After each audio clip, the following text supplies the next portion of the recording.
Well, I have 2 o'clock, so I'm going to mute everybody.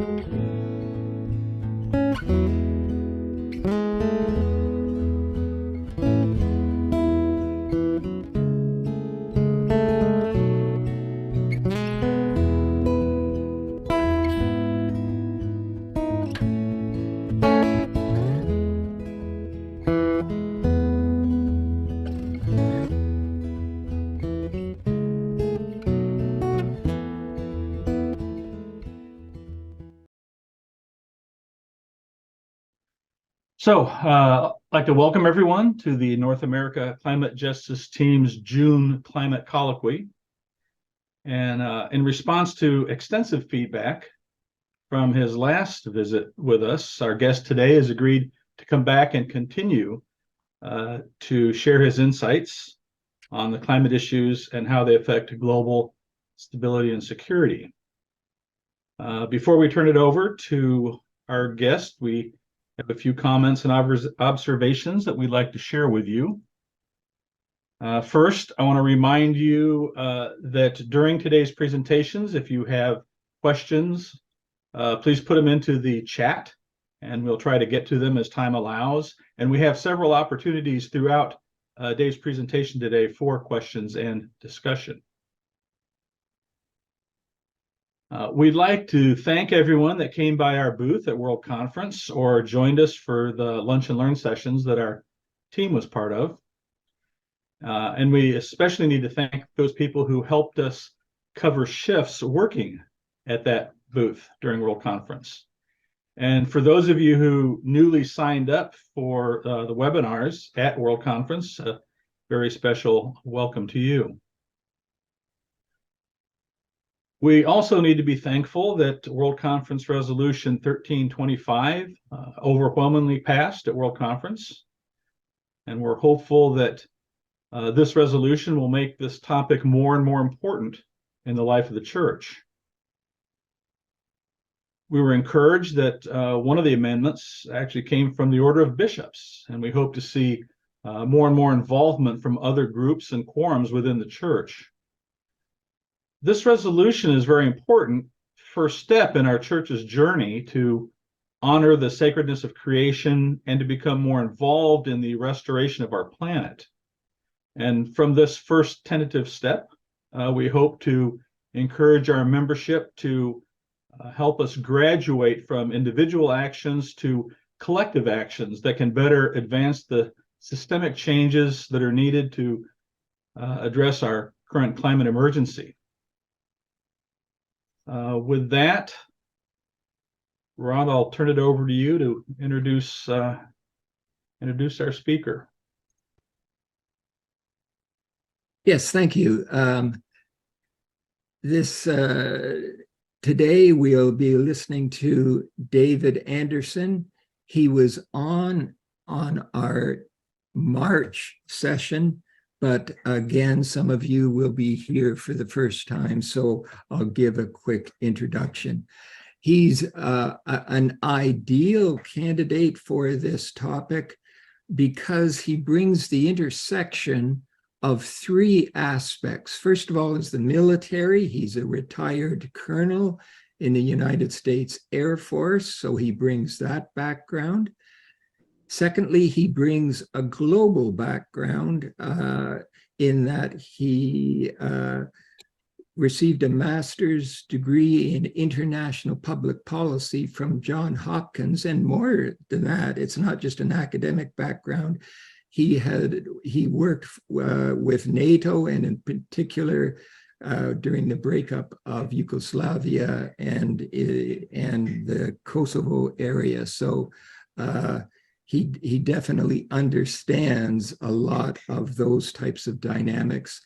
And then thirdly, he brings the church background. He's a wonderful minister. He has a doctorate of ministry, and he is president of the High Priest Quorum. So that combination is such an insightful intersection. And I loved his first session, and I'm really looking forward to this session. And with that, David, I will simply turn it over to you and anticipate what you've got to say today. Thank you, Rod. It's a pleasure to be here with everyone, and I look forward to our conversation. Would you mind putting up the PowerPoint slide, and we'll begin our discussion. Thank you. The climate crisis, while overwhelmingly frightening, calls the church to its deepest vocation, incarnating the love that is God. So says Richard Rohr, one of my favorite authors and spiritual guides. Today, I echo his words. I'm pleased to be here again to discuss the important topic of climate impact on global security. I think we all agree that we live in a dangerous world.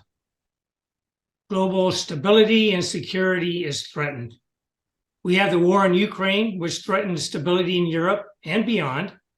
We have a possible confrontation between Russia and 31 countries of NATO. We have Iran's support of Russia and possibly China's.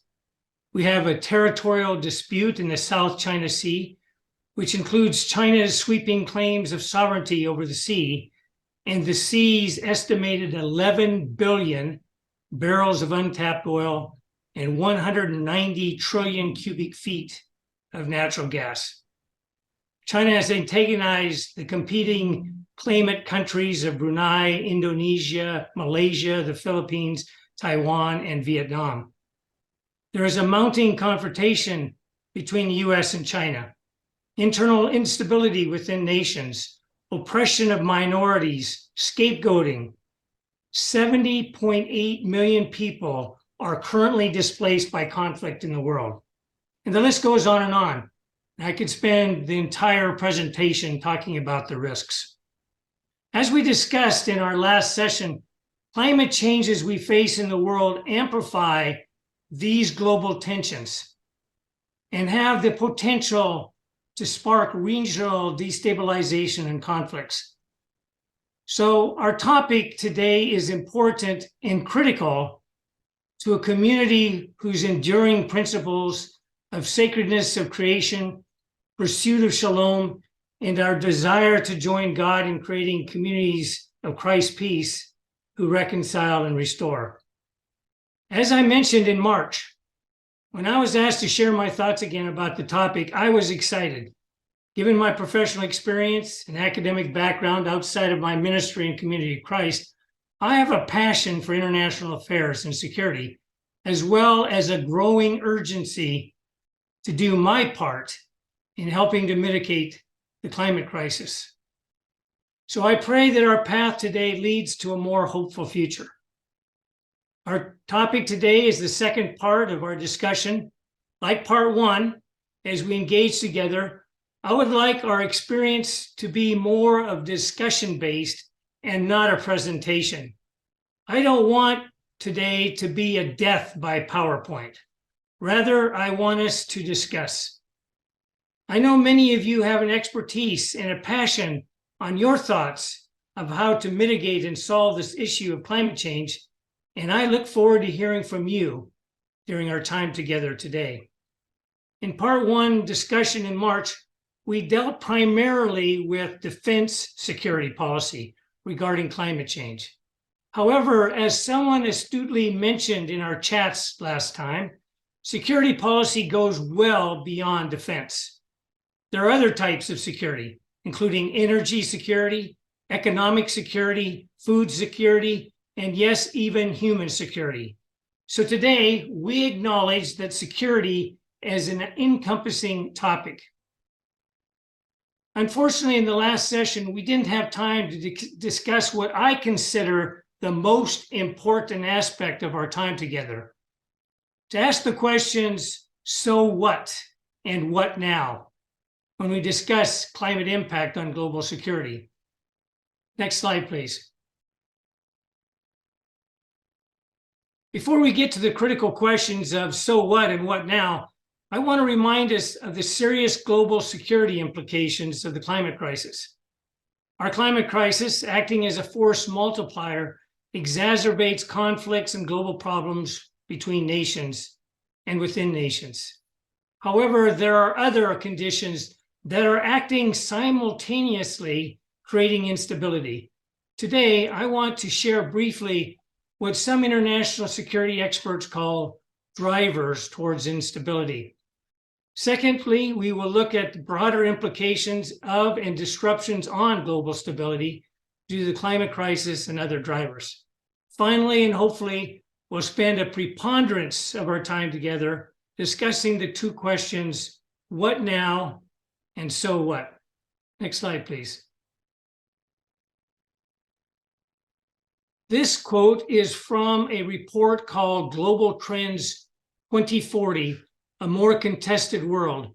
It's prepared by the Director of National Intelligence in the US, and the purpose of this report is to assess the forces and dynamics that will likely shape the global security environment over the next 20 years. I will let you read this quote, and then we'll reflect on it.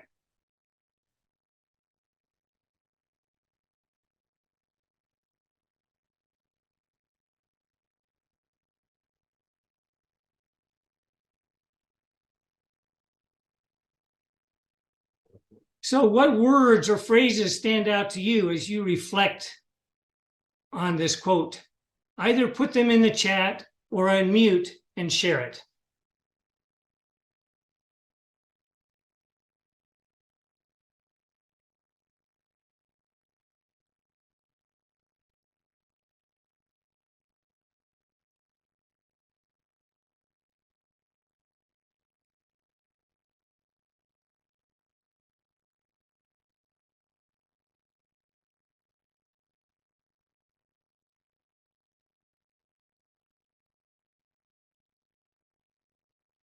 I see the word disproportion come up a lot. Next 20 years. Impact every country.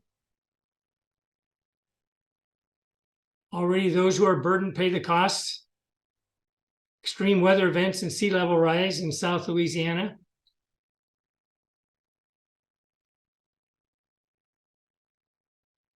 So we see that this is short-term, a short-term problem. 20 years isn't very long. Next slide, please.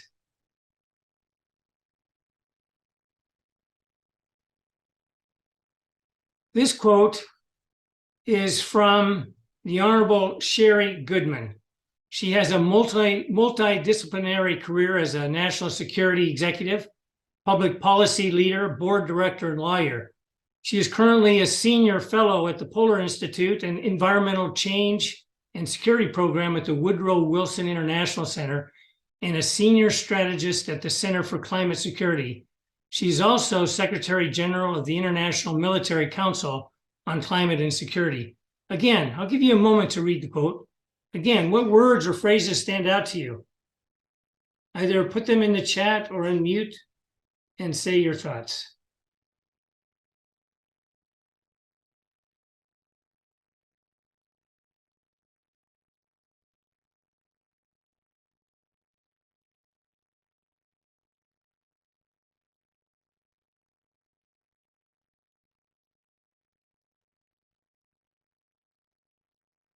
As you read the quote, we'll be talking about climate proofing a little bit later as one of the solutions, what that is.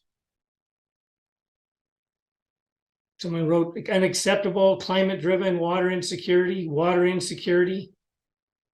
significant.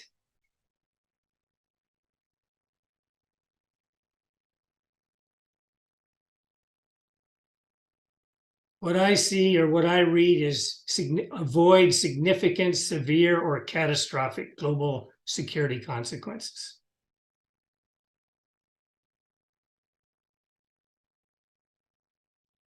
Next quote, next slide, please. Again, this quote is from the Global Trends 2040. Again, I'll give you some time to read it. Again, what words or phrases are standing out to you? You can put those in the chat or please unmute.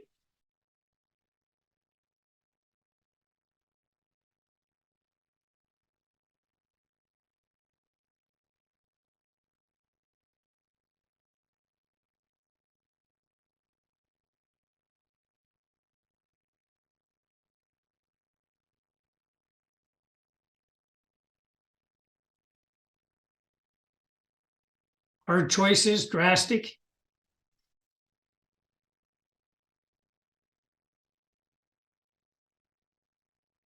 Neither the burdens nor the benefits will be evenly distributed.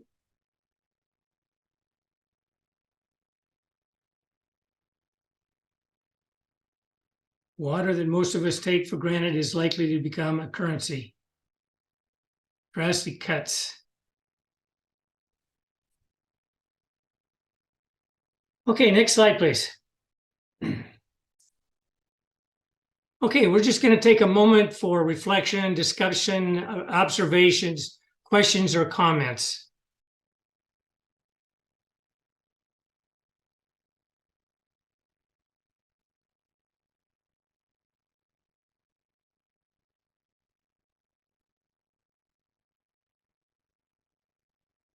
We can see by experts that security experts maintain that global security will be significantly impacted by the climate emergency, destabilization, intense competition. Just any other reflections that people have?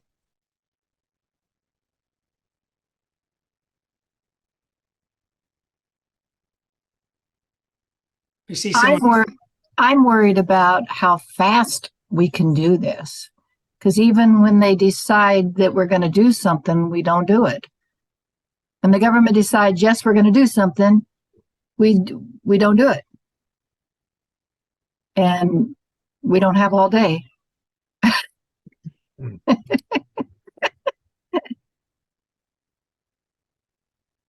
Diana says must have better policies on how we are using our precious water resources.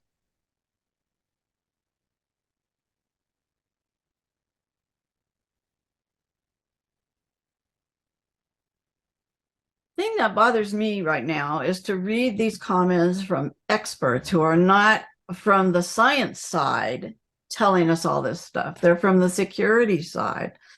And so you're hearing it from multiple experts, and we can't seem to budge action. Lori Gordon points out we haven't been able to create a secure world even without this added challenge.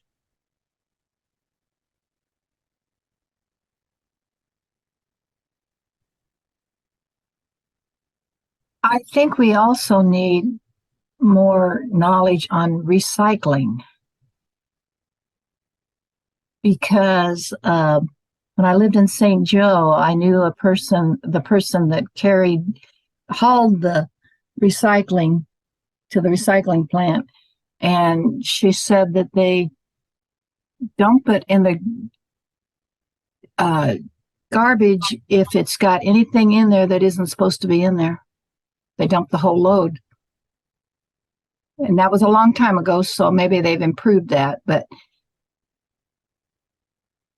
Michael DeMall, you had your hand up. Yeah.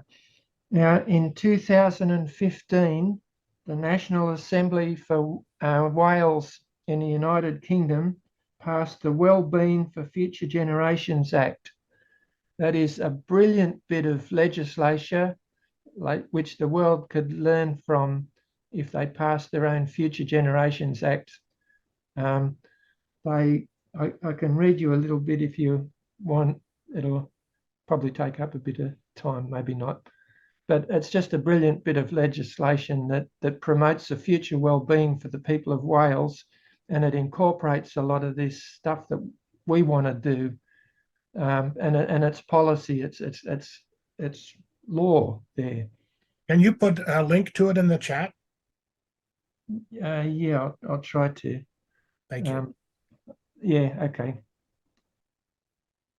Diana says the public can influence public policy. It's our responsibility. Jackie asks, how long have the security apparatus been aware of climate as a security issue?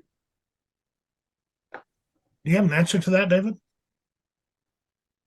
What was that, Dean?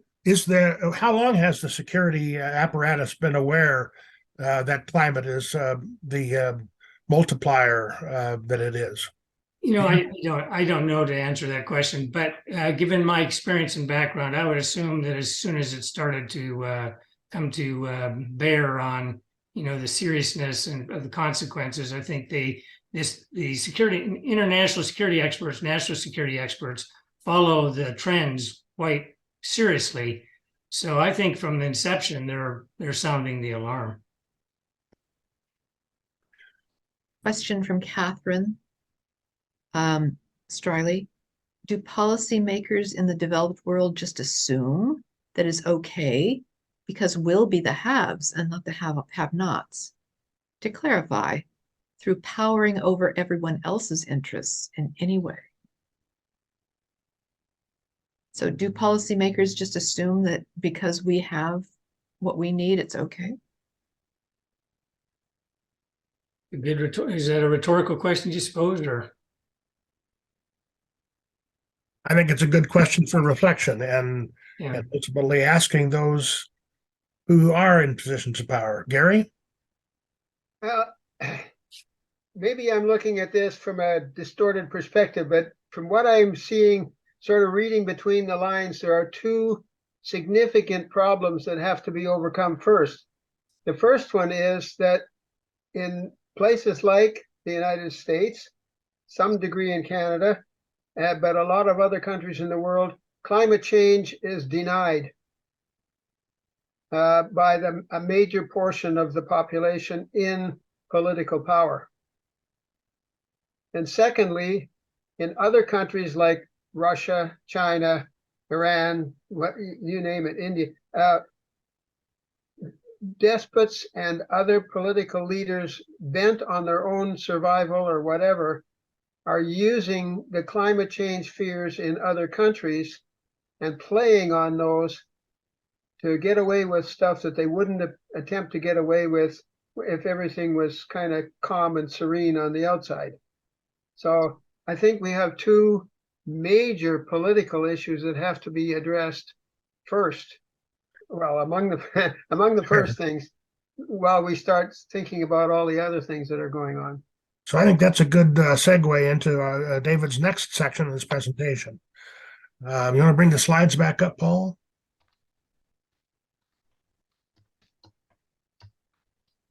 Okay, next slide, please.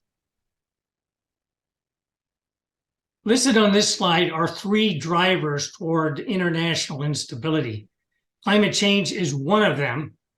However, it is important to note when we talk about global consequences of our climate crisis, it is interrelated with environmental degradation and eroding human security. Next slide, please. As we would all agree, climate change is intensifying. We live in a world that has warmed on average 1.1 degrees Celsius since the late 19th century, causing diminished glaciers and ice caps, higher sea levels, and more intense storms, and heat waves, and a more acidic ocean. The past 10 years were the hottest on record. No country or region will be immune to the physical impact and effects of climate change as listed on this slide. In fact, in an article in the journal Nature Sustainability, 3.6 billion people, or between a third and a half of humanity, could be trapped out of the most livable environments on the planet. This will surely cause global instability as masses of humanity face extreme heat, food scarcity, and high death rates. Next slide, please. According to the Global Trends Report, during the next 2 decades, population growth, rapid urbanization, water misuse, pollution, and poor land and resource management will likely increasingly intersect with and exacerbate climate change effects in many countries. Again, these phenomena have the potential to cause further global instability. Next slide, please. The physical impacts of a warmer world combined with environmental degradation are likely to lead to an array of human security issues. These challenges will compound one another in the coming years. As extreme weather events become more intense and more frequent, societies will struggle to recover from one event before the next one hits. Challenges will include food, water shortages, negative impact on human health, increases in diseases, and even more migration. Next slide, please. As a result of the intersection and reinforcing nature of these three drivers towards instability, climate change, environmental degradation, and eroding human security, there are broader implications for and disruption to global security and stability. Among these implications are the following. First, there will be a drive of societal cleavages and political movements, both within countries, but also transnationally. We can see anti-immigration parties of the far right in various countries, competition of water rights between states in the United States along the Colorado River. Second, there will be a heightened competition between national actors. For example, in the last session, we talked about the competition in the high north for the Arctic region. Because of the melting ice due to climate warming, the Arctic region is opening to new shipping routes and access to resources. The region is home to vast reserves of oil, gas, and minerals. There is a modern-day gold rush going on between the countries. Issues include territorial disputes between Russia, Canada, Denmark, Norway, and the United States. The growing geopolitical importance of the Arctic region even contributes more to instability and conflict risk. Then there's the strain on the military readiness. Given all of the issues, there is an increased strain on military readiness and the ability of militaries to operate in certain regions due to higher temperatures and adverse operations. And then finally, a disruption is an increased pressure on the strained international systems. A good example of this pressure is the instability and conflict in the Arctic region. The transgovernmental organization that deals with this area is the Arctic Council, which is made up of 8 nations: Canada, Denmark, Finland, Iceland, Norway, Russia, Sweden, and the US, as well as representatives of 6 indigenous peoples of the Arctic. This council provides a platform for discussing issues related to the Arctic region. However, the competition for resources and territorial disputes is causing intense pressure on this council. Next slide, please. Okay, any thoughts, reflections, or observations that people would like to make so far?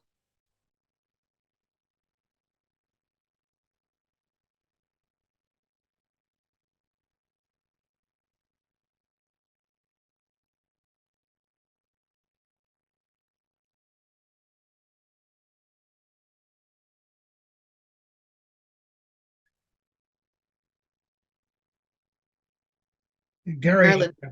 ended our last discussion section by, I think it was Gary, talking about the disconnect between what security and military leaders know and believe and what the political discussion is that is paying more attention to what average members of our nations are led to believe. And so I guess I'm wondering, David, what your thoughts are about how do we bridge that divide between what those who are responsible for security really know needs to be done and the ways in which our political leaders respond to the general population's misunderstanding or a lack of understanding or appreciation of the challenges that we face. Well, I'm certainly not an expert on the answer.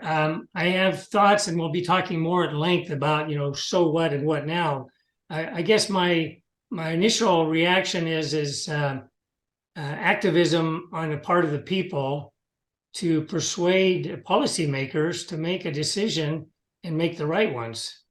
I think we need to hold our politicians, both local and national, accountable to make them do the things that are right and make them, I'm sure they are aware, it's just whether or not people, that they're willing to make those decisions, hard choices, because they are hard choices, because people will suffer either way. So I think trying to hold people accountable. What are other people's thoughts about that challenge? So Michael DeMall has put several links in the chats for you to use Great. For different aspects of the well-being of future generations act in Wales. And one of the comments is, we want our governments to act, but politicians want to get elected. So they won't act until we, the people, demand they do.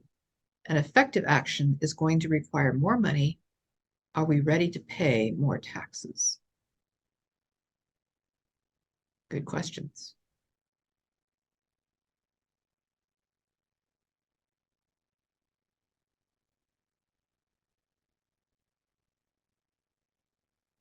Other thoughts, reflections, questions for David?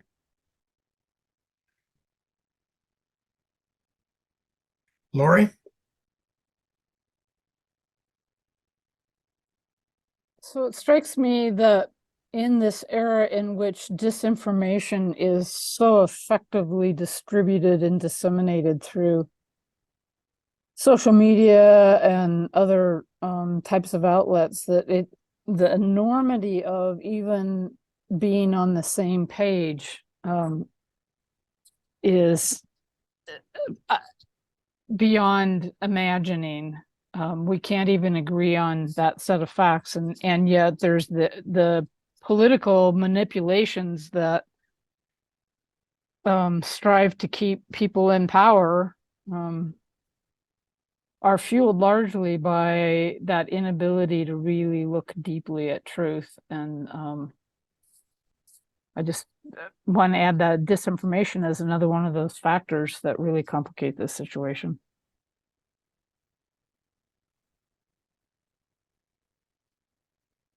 I'm watching the screen for hands up, but if you don't get recognized, just unmute yourself and speak up. What are your thoughts?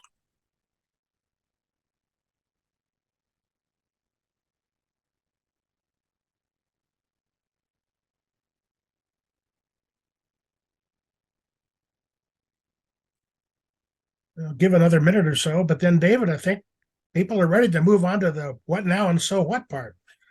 Okay, Few more we'll have seconds. an opportunity to follow up for more discussion later. So if we're ready to continue, I will. Okay, thank you. Now that we've discussed how our climate crisis, as well as the other two simultaneous drivers of pollution and eroding human security, has and will continue to contribute to global destabilization, we're going to go to the two most important questions that remain for us today. So what now and so what? Why is the knowledge of these issues so important, and what can we possibly do to change or mitigate these huge forces, if not cosmic forces? No small task indeed. Next slide, please. As I reflect on the question, I muse on the following. From my perspective, the common used slogan, think globally and act locally, provides excellent advice. Fundamentally, this phrase encourages us to think about the global ramifications of our actions, while also taking into account the needs of our local communities. We need to urge local communities, governments, and security institutions to follow this slogan. We need to hold our politicians and policymakers accountable. The Wharton School at the University of Pennsylvania argues that this phrase, think globally and act locally, is an integral part of climate action. It embodies the idea that instead of waiting for grand breakthroughs to fix the world, we should implement environmentally conscious solutions into everyday decisions and actions. Next slide, please. As many of us are aware, and as Paul indicated at the beginning, Community of Christ, our faith community, who many of us are a part, recently adopted a World Church Resolution 1325. The conference resolved to declare a climate emergency, encourage jurisdictions and members to take responsibility for reducing carbon emissions, consider impact of climate change, review policies and strategies, support organizations, community groups who peacefully take action to limit global warming, and encourage us to use our own personal power to change consumption habits for a more sustainable world. This resolution is an excellent example of thinking globally and acting locally. And I look forward in the coming months and years to exploring with you and our faith community on what and how we can help in considering the meaning of this resolution in the life of the church. Next slide, please. Obviously, new technology can help in mitigating climate crisis.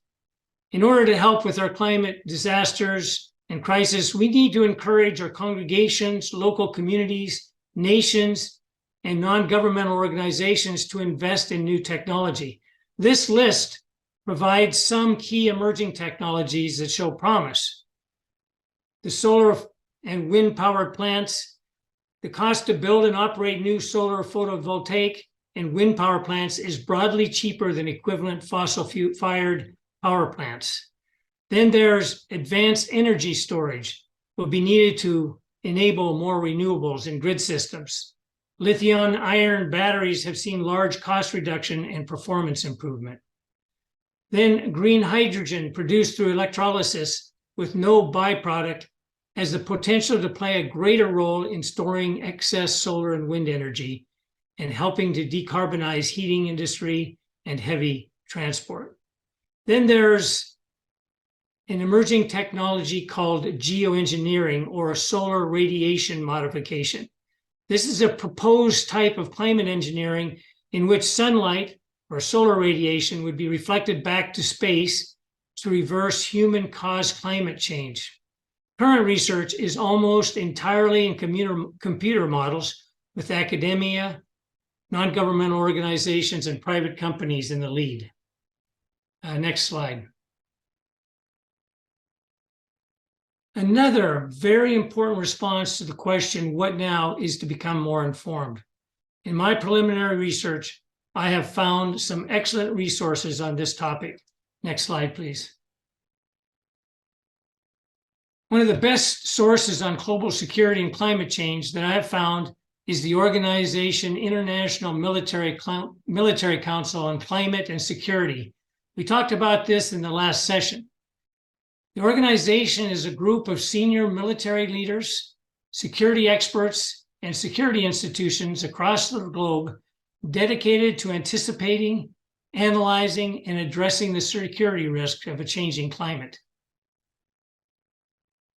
Next slide, please.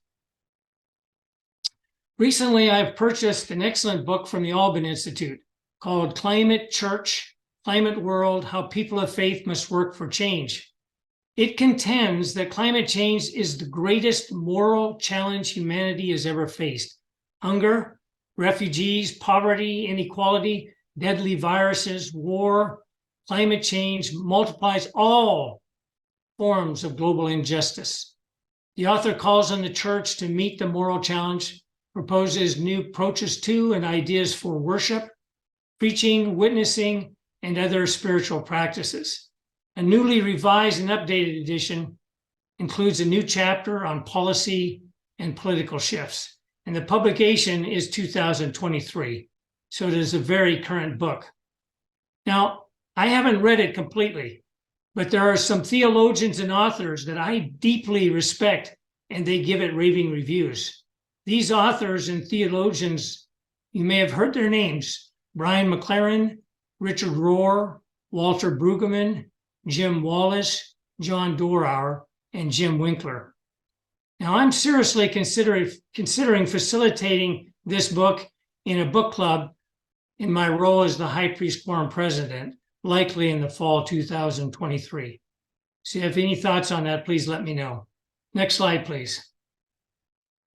Another great resource is a PDF from the Christian Century, a wonderful Christian journal that I read regularly and recommend most highly. The title of the resource is called Responding to Climate Change, a Guide for Personal Reflection and Group Discussion. It is a practical, what we can do, and well thought out resource with an opportunity for personal and group reflection. It would be a great resource for small groups and congregations. The resource is divided into 3 parts: God's vision for our planet, facing and mourning reality, advocacy, and action. Additionally, it includes 40 ideas, very practical ideas, for congregations. Again, I highly recommend this resource. Incidentally, this PDF also has a recommended book list on climate change, and the first book it recommends on the list is the one I recommended, The Climate Church. Next slide. What resources do you recommend?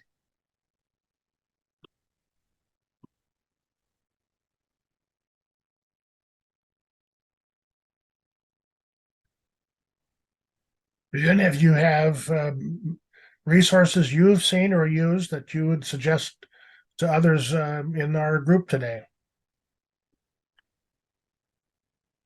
Michael DeMol has already shared some links to that one act in Wales. He also shares a quote from the United Nations 1994 Human Development Report, Chapter 2, that you might want to read in the chats. And earlier there was a resource shared by, I think it was out of the Kitchener congregation. Where was that?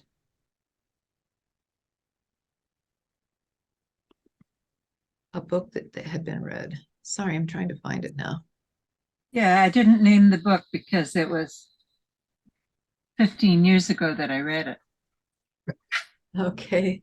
Do you want to mention it anyway?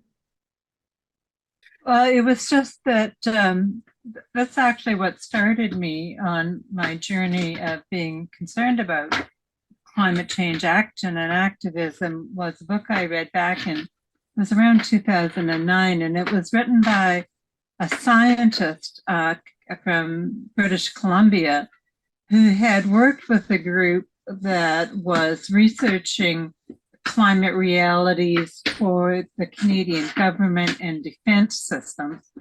But so I know they were working on it back before 2008 and 2009 when he wrote the book. And the interesting thing to me is the government never said a thing about it. 15 years later, they've still never said anything about it. And yet they were working on it back then.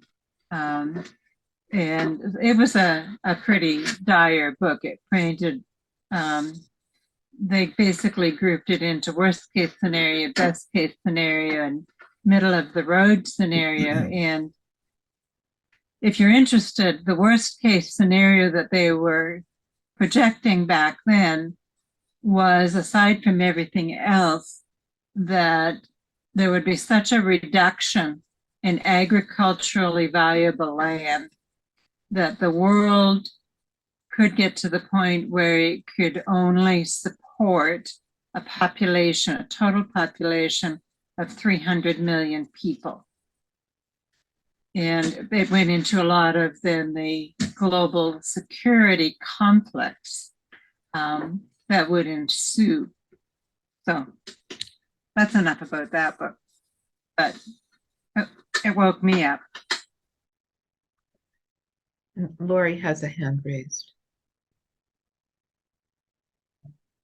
Well, I wanted to raise the issue of technologically based solutions versus nature-based and social justice-based solutions. There is a movement called the Just Transition Movement that is seeking, that recognizes that we can't really make the changes necessary without also attending to many of our social justice issues, including economic inequalities.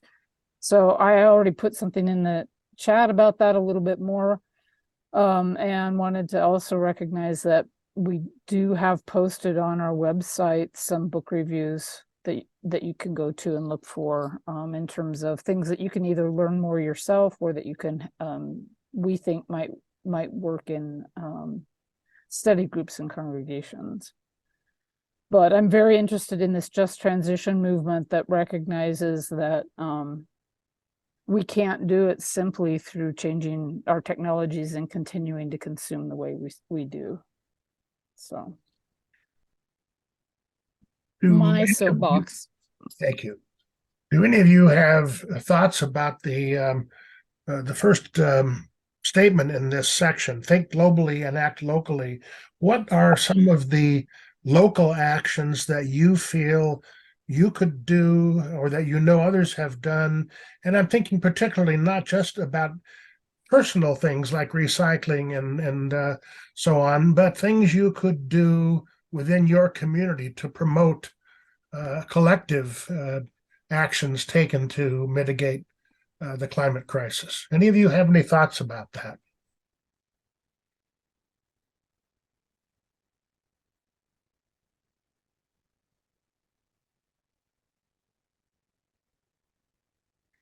I know that it's, given the kinds of things we're hearing today and other times, it's sometimes challenging to remain hopeful. And yet, as someone has talked about, acting locally is one of the ways we can really instill hope in our daily lives. Lila? This is a very teeny tiny little thing that our congregation has done, but at least it's something. We have potluck at our church every second Tuesday, every second Sunday of the month. And for years, we have used paper plates. Now, in our cabinet, we had all of these china plates, a whole set of dishes, but we didn't use them because it was easier just to use the paper plates and pitch them in the trash and, go on the way.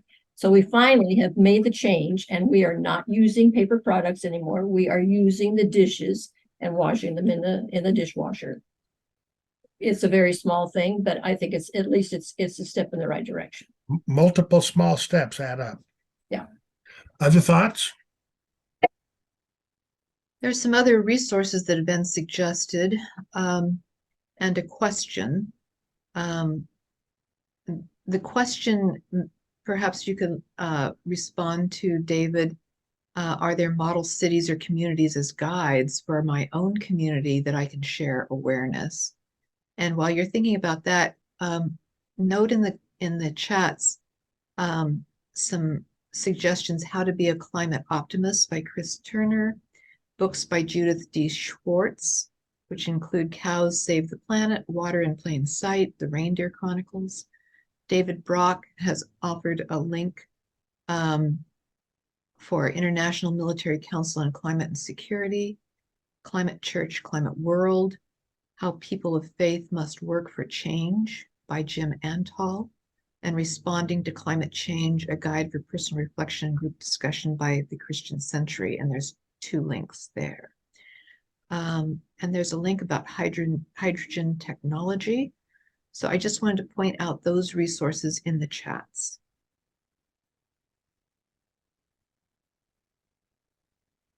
So David, what do you think? Are there some, can you direct us towards some model communities where people are addressing some of these issues?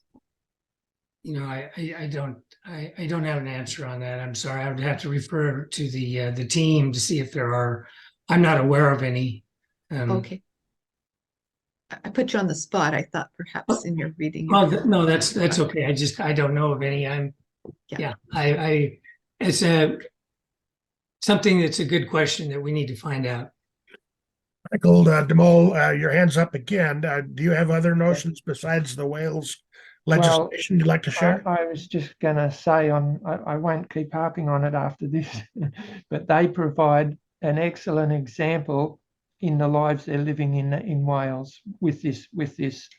This is why I'm holding it up, because it's an example to emulate with what they're doing in their country. That's all I wanted to say. Laurie? So a question for Dave Anderson too would be, we're kind of going back to some of those broader solutions, but I'm wondering, given your field of expertise around the national security apparatus and observations we've been making about how acutely aware they are, and knowing that we may not know what all is being considered underneath, how I don't think that we have traditionally thought of those places as resources and allyships to be developed in this fight. And so bringing it back to your field of expertise, comments on making allies and finding allies in places that we might not have been thinking about. I think that's a really important point. The solution, as indicated by some of the experts, there can be some hard choices, some very difficult choices. And to me, from a global security perspective, and to help alleviate the destabilization caused by climate change and some of the other drivers, it has to be a multidisciplinary event. So experts, people from all disciplines need to be involved in this.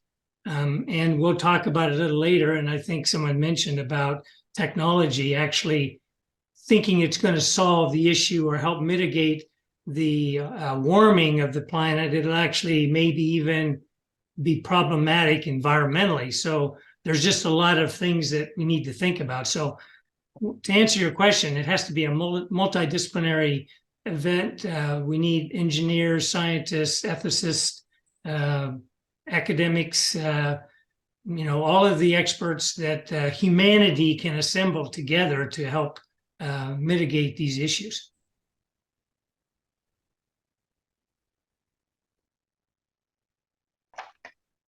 Let me just mention the elephant in the room, I think, which is we who live in developed countries have been taught that our future depends upon an economic model of continuous growth, which then demands that we continue to consume more and newer products, many of which are kind of superficial in nature.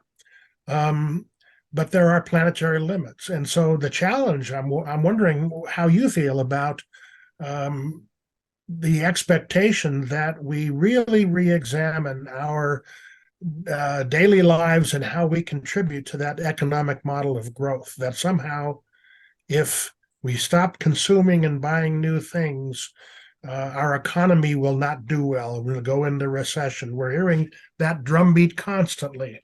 What are your thoughts about the challenge to consume less and be more sustainable in our own personal and community lifestyles?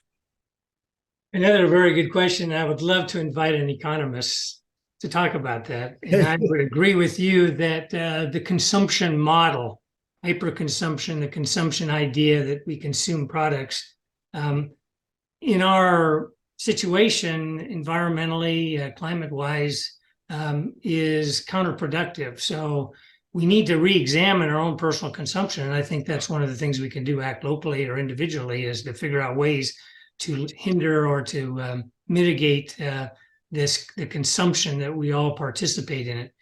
The problem with that is it's easy for us to say, because those countries that are growing, kind of the developing countries, are trying to consume to catch up to us. So it's a very easy thing for us to say that we're going to not consume and then cause problems for the developing countries. So it's an ethical, very difficult, complex situation. But yeah, you're right. We need to rethink that from a world perspective, what this means to consume less. And I'm not a economist, but I hear you, and I think it is a big elephant in the room. What are other people's thoughts about that issue, and how you would face the difficulty of that, changing that pattern of economic behavior?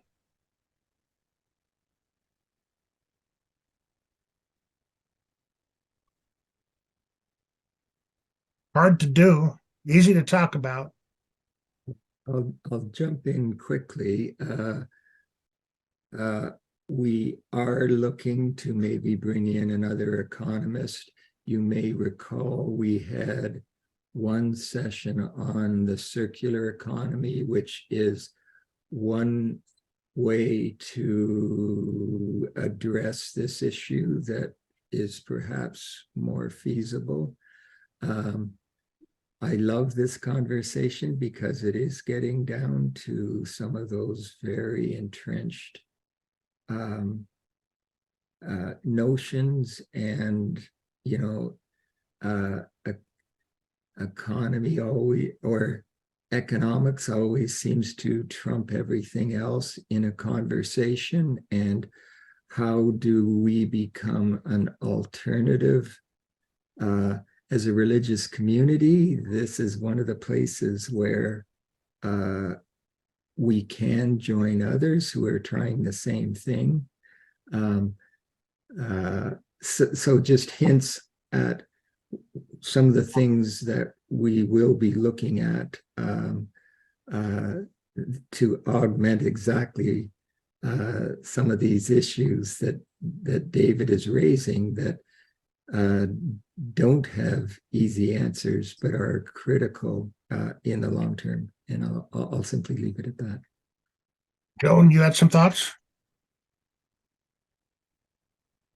Yeah, actually, my hand's been up before we started talking about the economy, so it's a bit of a diversion. Okay. But going back to David's comments about think globally, act locally. I went to the 2019 Parliament of World Religions and sat in on the keynote address on the climate change stream. And it was great.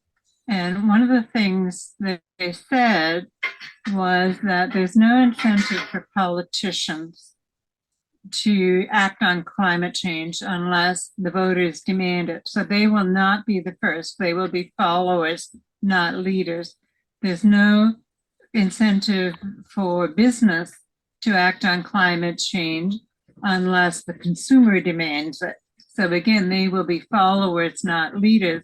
And we have to stop thinking that somebody else is going to lead this, that the only group that has the incentive to lead on this is actually faith groups. And so their call, back then was, please, every faith group, teach this, preach this every week. Spread as much influence and as much information as you can out into the population, which will change, the consumer demand and the political demand. And so that's where it has to start. So David, I'm really excited that you're thinking about climate church book study. Sign me up for it. And I know you've said before that others, not just high priests, would be welcome to join. I'm wondering if we could send an invitation to the people who produce our worship helps to join us in that study, because that would, to me, would be a step to, if our worship helps had a climate change action and education focus, that would really help. And I think the World Conference resolution gives us permission to make that suggestion, certainly. Alice Norris, you had your hand raised. You're still muted there. Thank you. I was wondering about the possibility of having an app like Environmental Working Group. Is anybody familiar with that? They have scientists and they check on chemicals in food and in your beauty products and all this. And they'll send you data on the dangers of it. But they also send have a link where you can click to notify your politician. And they have a letter already drafted where you just click on your contact your politician, and then you put in your zip code or something, and it takes you to your politician, and you can send this letter stating why you're against this chemical. Now, if we had something like that for climate change, wouldn't that help? The World Council of Churches has the same thing. They sometimes have where you can click on there and contact your politician and let them know you're against whatever the voting thing and the. Right. But if we had scientists, because we don't know what to say to the politician. I mean, I don't know what to say to the politician if I send them a letter, you know. All I know is we got to do something about climate change. But if we had a letter drafted that states why we need to support climate change. Absolutely. That's a great idea in terms of developing a resource. Andrew has said, it's been said that if we could bring developing countries up to our level of living, then we need 3 worlds worth of resources, which really suggests we have to bring our level of consumption down. And of course, one of the issues is those of us in this session are, for the most part, not the greatest consumers. There are people who are consuming huge amounts of discretionary products, even beyond what we do. But we have our part to play. Marion says, while I agree with consuming less, I'm uncertain about not purchasing goods produced in developing countries because it affects much needed jobs there. David, you have your hand up. David DeMarth?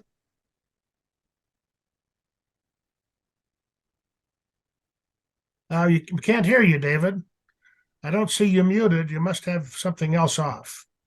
While you work on that, let me read a couple of others here. Claudia says, I wonder if we missed an opportunity during the pandemic crisis that opened people to making changes. Now it seems it's all about avoiding discomfort and getting back to normal.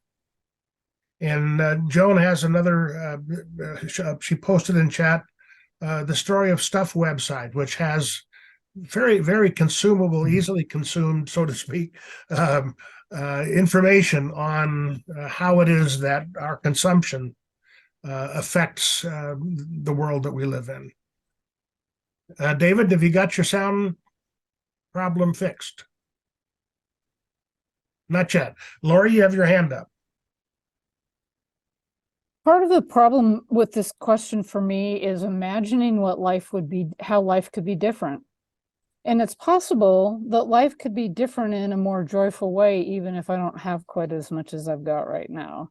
So beginning to imagine how the world might be, and also the power of community, again, dovetailing with what Joan said about the power of faith communities. We've been experimenting with voluntary simplicity and gratitude and those kinds of technologies, if you will, for centuries. Economic technologies, we don't think of them that way, but they really are.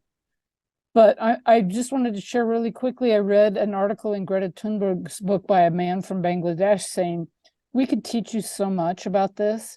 They have so little. So what they do is they have their communities mobilized and everybody knows who everybody is. And whenever they have a flood, they already have young people know who the older people are that they're going to go check on and make sure they're on higher ground.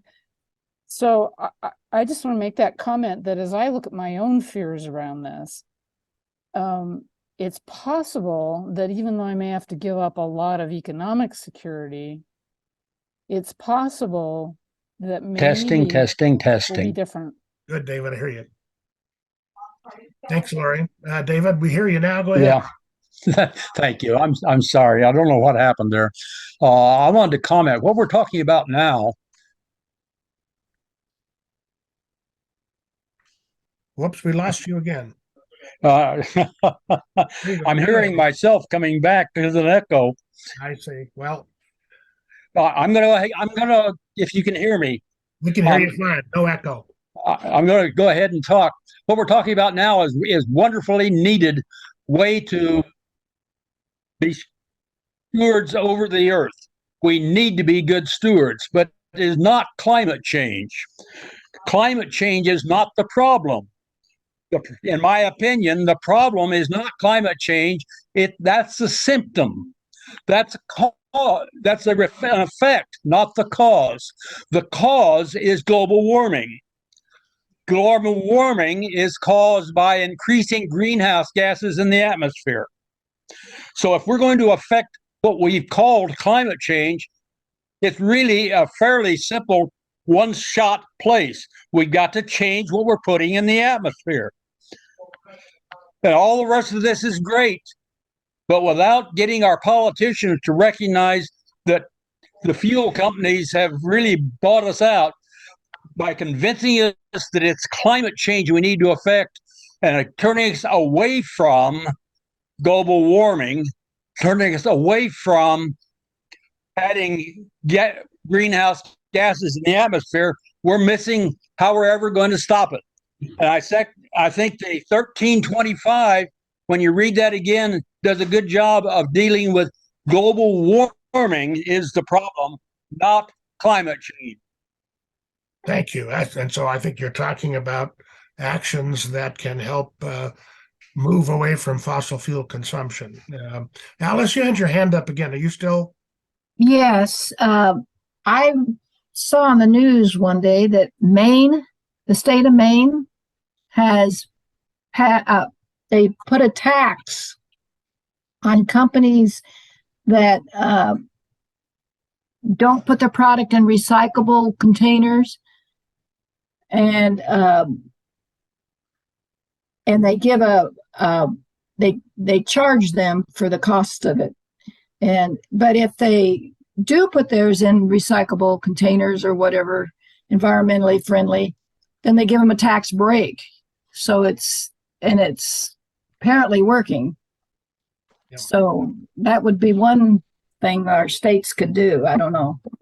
Yeah, that's putting the price of the external effects into the cost of the product. That's a good strategy. A couple more comments, and then I think David has some final slides and an opportunity for reflection. Yeah, about 4 or 5 slides left. Yeah.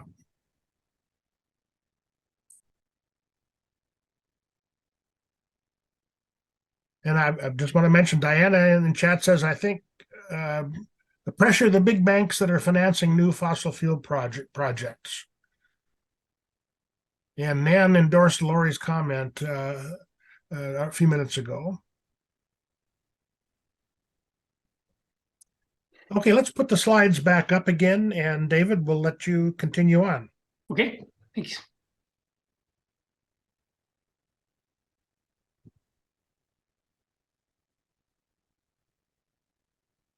Next slide, please. Nope, go back a slide. I'm sorry.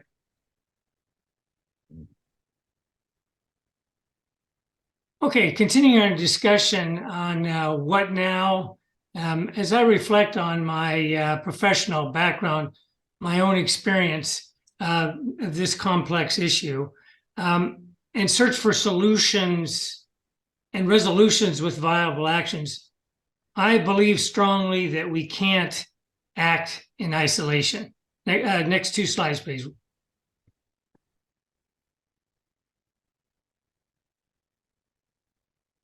So the solution action plan must be done I'm sorry, go back 1 slide. It must be done multilaterally with other countries and organizations. We cannot do it alone. No nation can do it alone. International organizations and cooperation are key to the solution. As we mentioned previously, we need to have a multidisciplinary approach using all resources of humanity, including all thoughts, opinions of countries working together.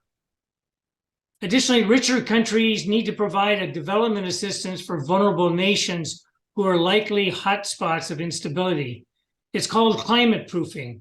Assistance should be aimed at specific development of infrastructure, institutions, and policies that can withstand and diminish the impact of climate change. But as we continue to work on this issue, there is an extremely important part and note of caution. We need to be humble. These issues are complex, interrelated, and interdependent. Solutions are not straightforward, and solutions can likely, in many ways, if we're not careful, exacerbate the conflict, exacerbate the global insecurity and stability. For example, as we discussed last session, I talked about Mali being a good example of a climate-driven conflict, and it's not always a straightforward scramble for helping solve diminishing resources, be they water, food, or arable land. In the region of central Mali, the government and its partners drilled new wells to ease the plight of nomads, making arid areas more livable, but inadvertently attracted farmers who over time laid claim to the land around the wells originally dug for herders' benefit. Government officials and traditional authorities failed to regulate the resulting land use issues fairly or effectively, and relations between the farmers and the herders, already frayed, turned violent. It's also important to recognize that there are examples of unintended consequences, and it may occur in the emerging technology. And as we previously discussed, emerging technology may not be the total answer and may actually exacerbate or destabilize or spark conflict. As we previously mentioned, there's a emerging technology called solar geoengineering, which is a proposed type of climate engineering in which sunlight would be reflected back to space to reverse human-caused climate change. A couple of months ago, the Washington Post posted an interesting article about a concern that one country developing and deploying this technology could cause negative ramifications on other countries. The technology, if weaponized by one country to either try to improve the climate and reduce the temperatures in their own location, or it could be used against an adversary. In fact, it could be threatened in a way that would cause fear or panic among populations. The Post article mentioned that the US national security officials were so worried about the possibility of this geotechnology that they spent some time role-playing an exercise on how to avert a war triggered by this type of climate geoengineering. They practiced managing the tensions that could be unleashed if it was employed dangerously. Next slide, please. So now we move to the question, so what? Why is this important to Christian disciples in a Christian community? And we've all had a good discussion today, and we're all generally aware of so what. But the question remains, why should we be intimately involved? And what in the world can we as individuals or even a small faith community do to help with these global cosmic issues of climate change, global warming, the issues of all of these simultaneous drivers toward instability? As experts state, the costs and challenges of climate change will disproportionately fall on the developing world. Jim Wallace, a Christian author and founding director of the Georgetown University Center on Faith and Justice, says it well. Climate injustice is a force that amplifies every other social injustice, and that without a whole and restored earth, we won't achieve a whole and restorative society. Next slide, please.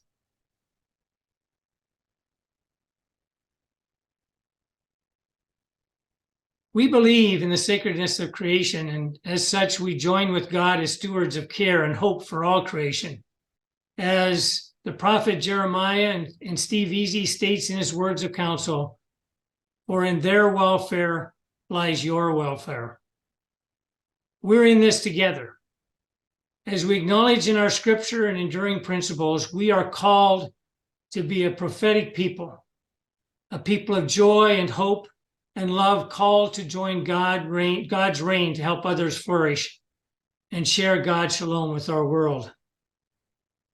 As we deal with the issues of global security, may our commitment to address the urgent call of the climate emergency be a testament to our faith, a testament of our deep reverence for the sacredness of all life, and testament to our unwavering trust in God's power to heal and restore.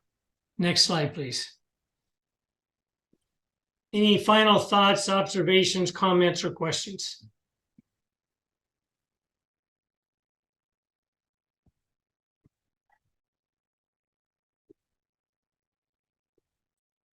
What has this whole discussion today stimulated in you?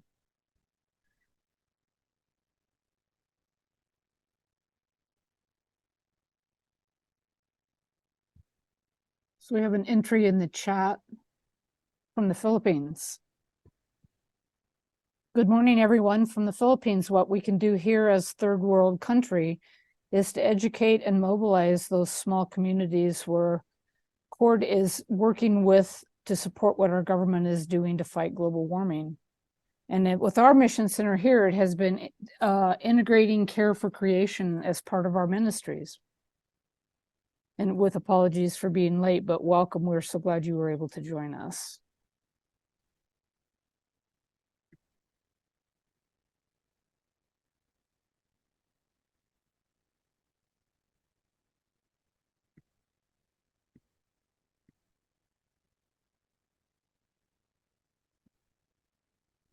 Any other concluding thoughts or reflections?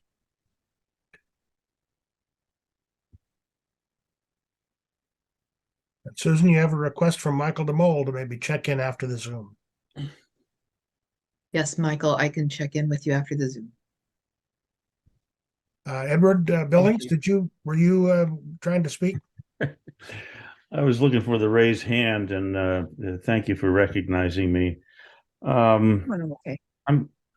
I'm here on the East Coast of the U.S. I'm in Connecticut right now, but I have a part-time job in the state of Maine as the climate resiliency planner, and I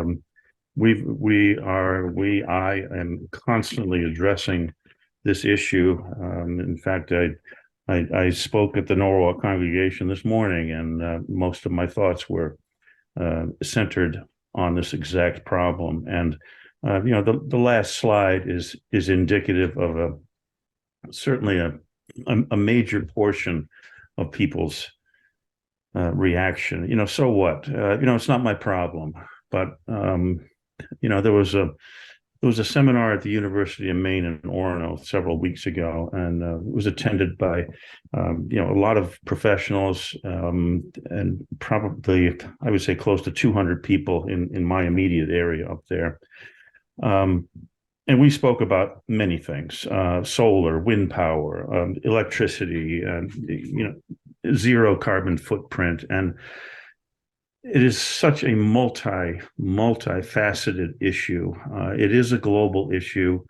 You have the practical nuts and bolts of this thing. That it's great if North America and Europe and Canada all are thrusting towards carbon neutral society. But we do need to support third world countries. We do need to support some countries who you might think are our adversaries, who are continuing to burn coal and are currently building new coal plants, which actually I've done a lot of research in carbon emissions in my job up there in Maine. And if you use scrubbers on the exhaust stacks, it's not horrible, but it's not ideal. And we didn't really come up with any concrete answers. Solar is great, but if you forecast ourselves forward 30 years, 40 years, certainly the technology will evolve that you can recycle old, no longer useful solar panels. And the same for, the battery technology has changed immensely in the past few years. And so that's becoming another option. I don't have any easy answers, but I appreciate the lady who was saying something about the state of Maine taxing some companies. Maine is, for a relatively small in population size state, are very progressive. We are very concerned about the sea level rise, and I'm on an island there, Deer Isle, Maine. Please feel free to visit our website, and you can see our hazard mitigation plans, and the way that we are treating this issue. We are very dependent on the mainland. We are joined by a bridge, which it's old. So, but I appreciate being part of the group, this afternoon, and look forward to further dialogue and discussion about these and other issues. There are no easy answers, but if we concentrate on our love for one another and our concern for one another, the economics, sure, that plays a major part in it. I mean, we're all trying to do our part, I think, in reducing our consumption. And that was another discussion at this. The PFAS that are out there, they're in all of our bodies. They're in everything that we eat. There was, honestly, there was quite a discussion, after my sermon this morning, about what people are doing, and it's encouraging, yet it's frustrating at the same time. And but seeing a large group such as us this afternoon is encouraging to me, and I appreciate being part of it. So thank you. Well, thank you, Edward. And given your current role and your experience out there, I guess I'd encourage you to reach out to one of our members with an email contact. We may very well want to have you join in some future discussion, incorporating your own experiences in the state of Maine. So if you don't mind, please do so. I will. Thank you. Will there be a follow-up for the slides and things of that nature? I think if you go on the website, our website, which is seaofchristclimatejustice.org, Right. that there may be a link to which you can communicate. And I'm going to let Rod address that question, and he's the next up as well in terms of closing us out. Rod? Oops. Right.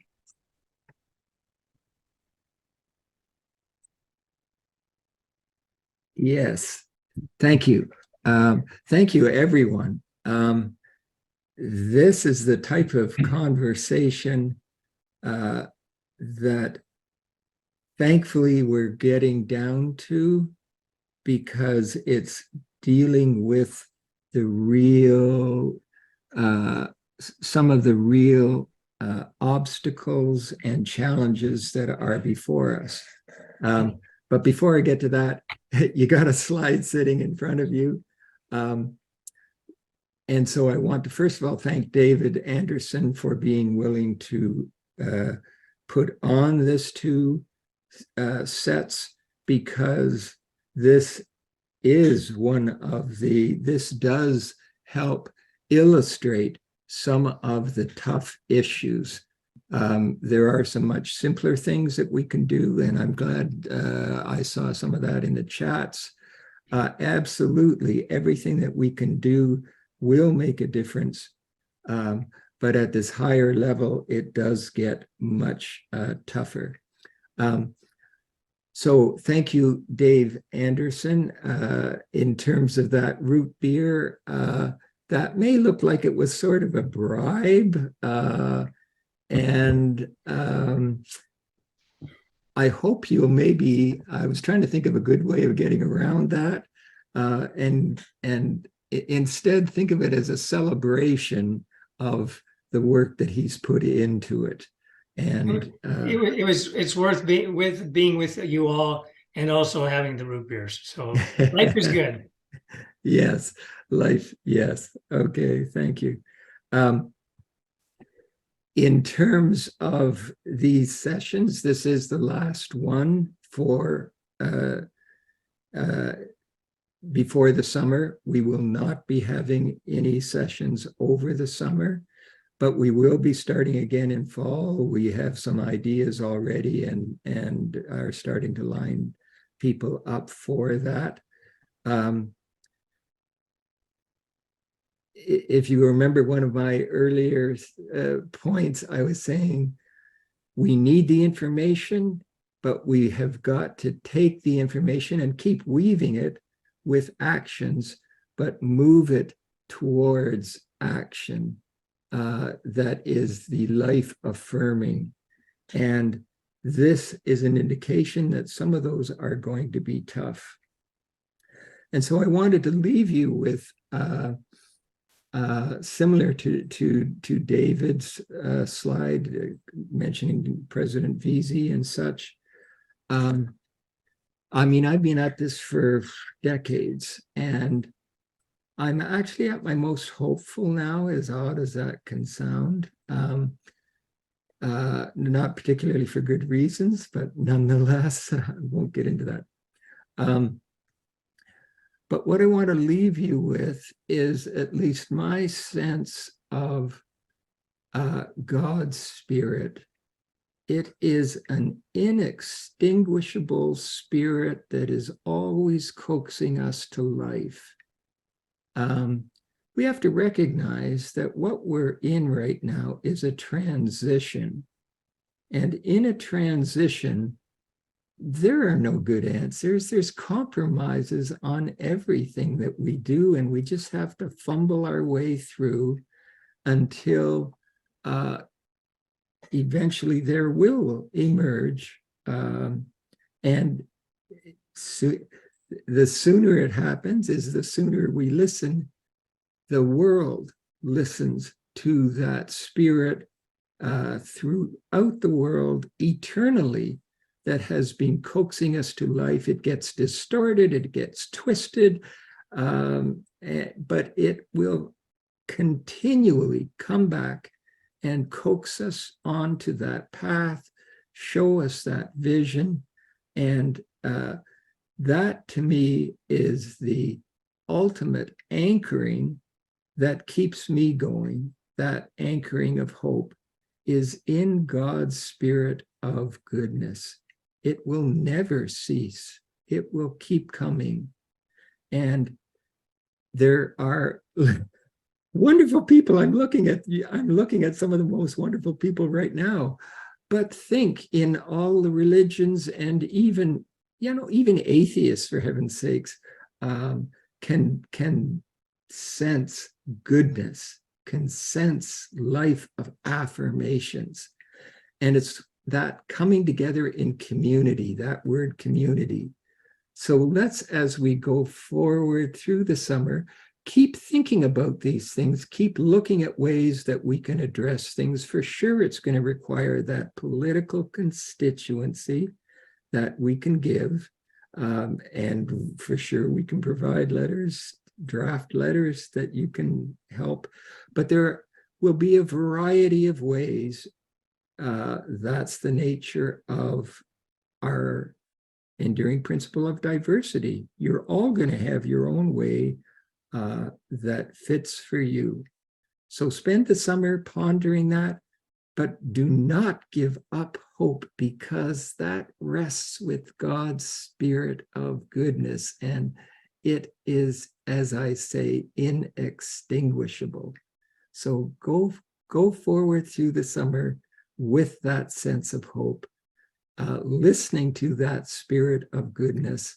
And please, it is in this community and in the communities that we join and join and join until it becomes a global community of goodness that we will get through this period of transition to the other side. So go forth in peace and in hope with that, and we'll see you in the fall. So thank you all. You give me hope in being here and in the small things you do and in some of the great thoughts you bring. Thank you. Thank you all for your giftedness.